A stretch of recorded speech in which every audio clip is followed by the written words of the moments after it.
memiliki bentang alam yang beragam, membuat jalur Torean menjadi salah satu jalur Gunung Rinjani yang menantang bagi para pendaki. Seolah seperti berada di belahan bumi lain, membuat siapapun yang melewati jalur ini menghela nafas dan berhenti sejenak, menggumam decak kagum, begitu mulai memasuki lembahan jalur pendakian Torean.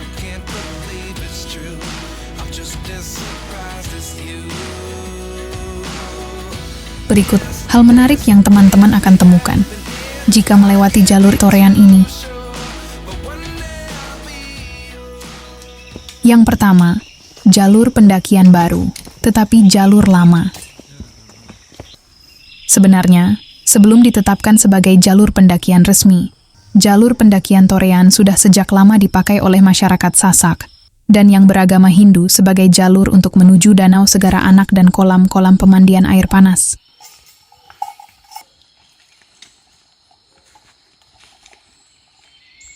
Karenanya, dikenal juga sebagai jalur tradisional atau jalur ritual.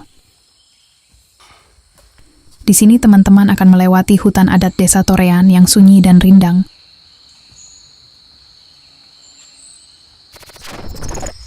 Ini jalur hutannya lebar, jalan setapaknya jelas, gak menyulitkan, dan sangat bersih.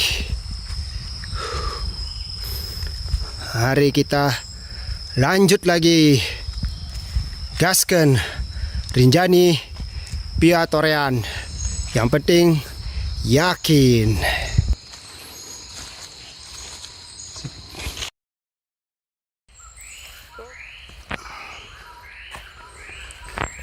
Hutan tropis ini akan menjadi lanskap pertama yang akan teman-teman lalui apabila memutuskan untuk mendaki Gunung Rinjani melewati jalur Torean.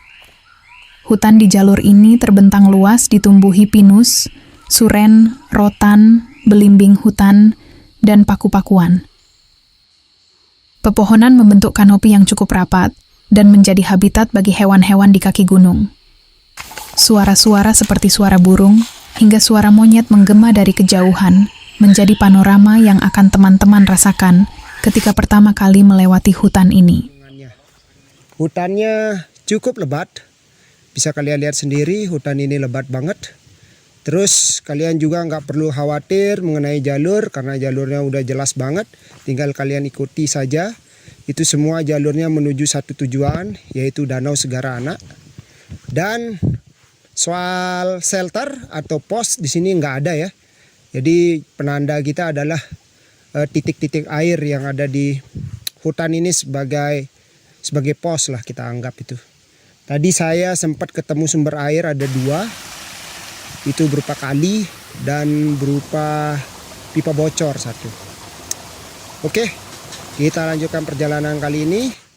Yang penting tetap yakin kita akan sampai Danau Segara Anak. Gasken! Yang kedua dijuluki sebagai Jurassic Park-nya Lombok.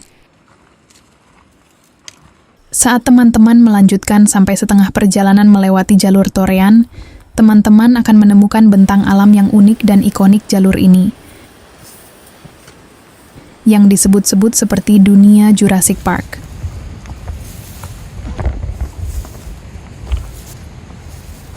Jalur tersebut melewati lembahan yang diapit 2 punggungan gunung yang menjulang tinggi, dengan pemandangan hijau perbukitan. Tebing batuan berdiri megah, serta pemandangan langit dan awan.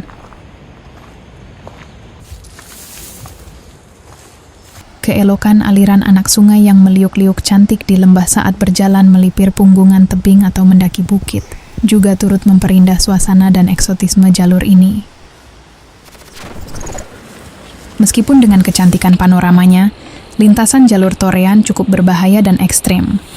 Terlebih saat menuju lembahan dan saat berada di punggungan gunung. Zona lembah yang terjal ditambah dengan jalur yang hanya memuat jalan setapak yang sempit.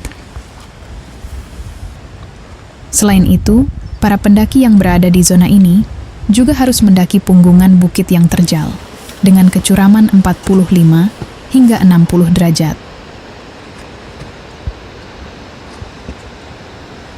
Di beberapa bagian, para pendaki juga harus melewati jalan yang di kiri kanannya jurang, dengan kedalaman 50 hingga 60 meter, dengan pengaman yang dipasang di sepanjang lintasan punggungan gunung. Maka dari itu, mendaki Gunung Rinjani via jalur Torean sangat tidak disarankan untuk dilakukan pada malam hari, karena lintasan yang ekstrim dan minimnya pengaman pada jalur khususnya saat berada di punggungan dan lembahan.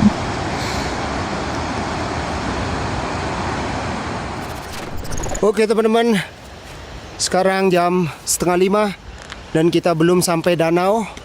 Kita udah melewati air terjun Penimbungan. Begini pemandangannya di salah satu bukit yang berada di jalur Torean. Cakep betul. Kalian bisa lihat. Bagus banget. Namun agak berkabut ya. Luar biasa. Jalur ini benar-benar keren sekali. Kalian harus cobalah melewati jalur ini. Mantap sekali. Tebing-tebingnya luar biasa. Pantas saja jalur ini dikenal sebagai Jurassic Park-nya Lombok. Mantap. Mari kita lanjutkan. Gaskan. Yang ketiga, Sungai Kokok Putih yang indah yang berwarna hijau toska.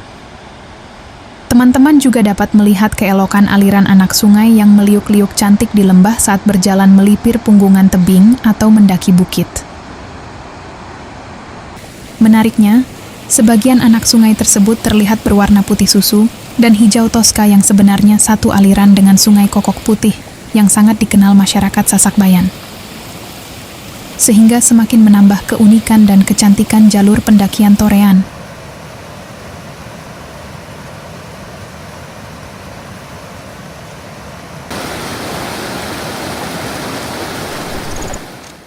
Yang keempat, melewati panorama air terjun. Setidaknya ada 3 air terjun yang dapat teman-teman jumpai saat mendaki atau turun melalui jalur pendakian Torean. Namun, air terjun Panimbungan yang diperkirakan memiliki tinggi lebih dari 100 meter menjadi primadonanya. Selain tinggi, lembah, cerukan dan tebing sekitar air terjun, Panimbungan menambah daya magis panorama di sekitarnya.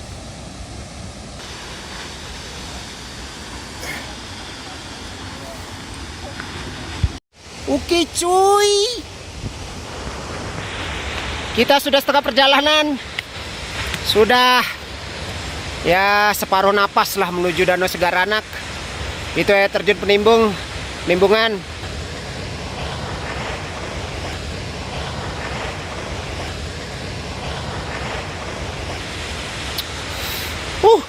Jalurnya begini, jurang tipis, mantap sedap.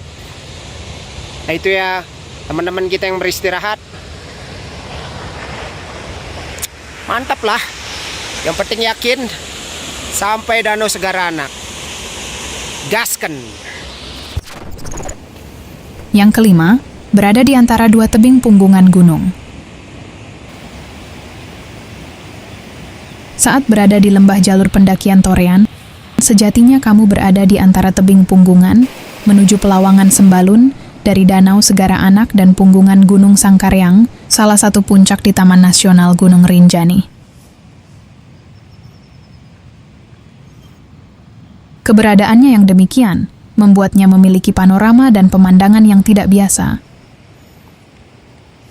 Lekukan punggungan keduanya, yang didominasi hamparan hijau sabana, rerumputan dan ilalang, benar-benar memberikan nuansa yang mempesona.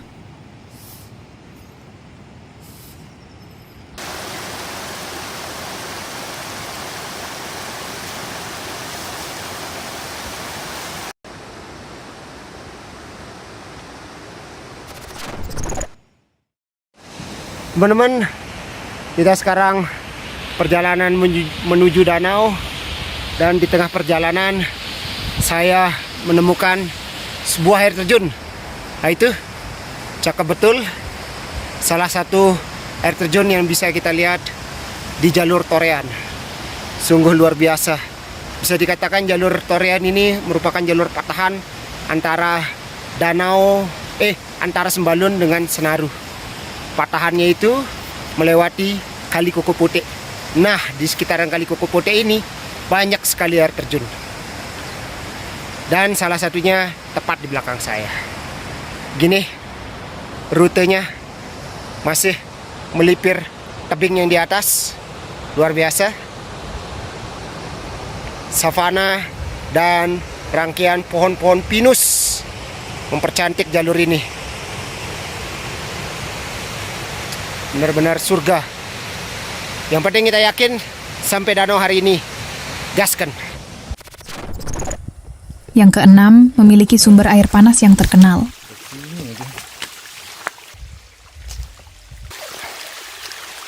Setelah melewati punggungan dan lembahan yang menakjubkan, teman-teman akan menemukan goa susu yang dianggap keramat.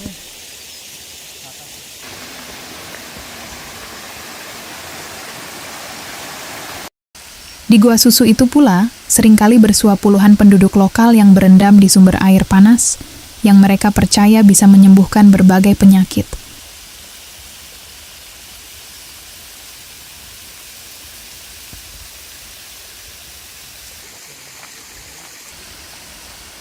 Selain itu, masyarakat lokal juga seringkali rela menginap 3 hingga 5 hari dengan mendirikan tenda di sekitar Goa Susu dan sumber air panas dekat danau.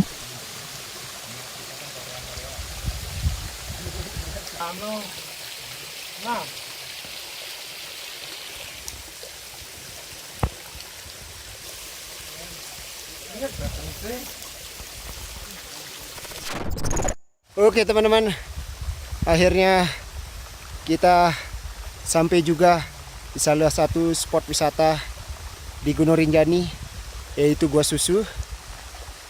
Kalau kita dari Torean, sebelum danau, kita akan sampai ke Goa Susu ini. Begini kondisi sekitar Goa Susu. Disebut Goa Susu karena airnya itu seputih susu. Airnya itu berasal dari belerang Gunung Rinjani. Pemandangannya cukup indah. Di sini terdapat kolam-kolam yang dapat digunakan untuk merendam kaki. Mantap sekali. Jos. Kalian harus coba ke Goa Susu ini ketika ke Gunung Rinjani. Mantap. Yang penting yakin. Kolam-kolam yang saya maksud mengandung belerang. Di sini sangat enak sekali merendam kaki. Di sini kawan-kawan saya sedang beristirahat, merendam kakinya karena rasa lelah ketika melakukan perjalanan selama 2 hari menuju Danau Segara Anak. Begitulah hal-hal menarik di jalur Torean ini. Meskipun jalur Torean memiliki medan yang cukup berat dibanding jalur lain, seperti Sembalun dan Senaru. Tetapi, perjalanan selama melewati jalur Torean tidak akan terasa, karena suguhan pemandangan indah yang tersaji di sepanjang pendakian.